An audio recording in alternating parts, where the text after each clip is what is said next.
সদ্য প্রয়াতা প্রতিভাবান সঙ্গীত শিল্পী মৌমিতার অকাল প্রয়াণে চুরাইবাড়িস্থিত শতদল সাংস্কৃতিক সংস্থার উদ্যোগে এক শোকসভা অনুষ্ঠিত হয়।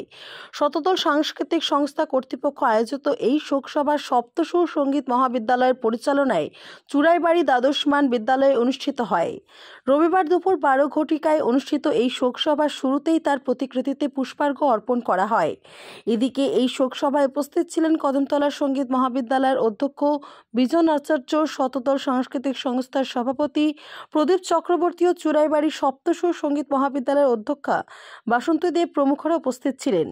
উল্লেখ্য, চুরাইবাড়ির তরুণ প্রতিভাবান সঙ্গীত শিল্পী মৌমিতা চন্দের গত 12ই মে প্রসবজনিত কারণে মৃত্যু হয়। মাত্র 24 বছর বয়সে সে পৃথিবীর মায়া ত্যাগ করে পরলোকে গমন করেন।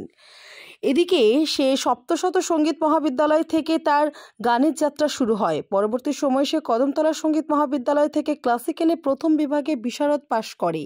তাছাড়াও বিশিষ্ট সঙ্গীত গুরু বিজন আচার্যের নিকট সে রবীন্দ্রসঙ্গীতেও কয়েক বছর তালিম নিয়েছিল। তাছাড়াও নজরুল সঙ্গীতেও তার পারদর্শিতা রয়েছে। সর্বোপরি ত্রিপুরার অন্যতম খ্যাতনামা সঙ্গীত শিক্ষক প্রণয় শর্মার নিকট লোকসঙ্গীতের তালিম নিয়েছিল সে। এক কথায় মৌমিতার এই অকাল প্রয়াণে চুরাইবাড়ির সঙ্গীত বিভাগে এক অপূরণীয় ক্ষতি বলে উল্লেখ করেন সকল সঙ্গীত গুরুরা। চুরাইবাড়ি প্রতিনিধির রিপোর্ট, নিউজ অবিকল। সংস্থা আজ এখানে মিলিত হয়েছি আমাদের উদীয়মান কণ্ঠশিল্পী সদ্য প্রয়াতা মৌমিতার স্মরণাঞ্জলিতে। ও মাত্র 24 বছর বয়সে আমাদের ছেড়ে চলে যায়।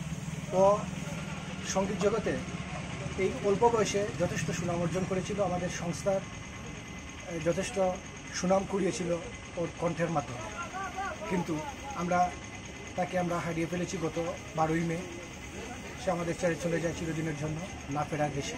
আমরা শতদল সাংস্কৃতিক সংস্থা অত্যন্ত শোকাহত ও মর্মাহত, এবং তারই স্মরণাঞ্জলি অনুষ্ঠানে আজ আমরা মিলিত হয়েছি। আমরা মনে করি তার এই অকাল প্রয়াণে শুধু শতদল সাংস্কৃতিক সংস্থারই অপূরণীয় ক্ষতি হলো এমন নয়। আমরা বিশ্বাস করি যে এক বিরাট সম্ভাবনার পরিসমাপ্তি ঘটল, এক বিশাল সম্ভাবনা অস্তমিত হয়ে গেল এই সঙ্গীত জগৎ থেকে।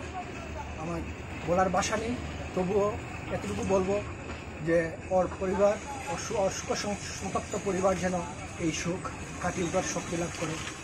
আমি ওর আত্মার চিরশান্তি কামনা করছি।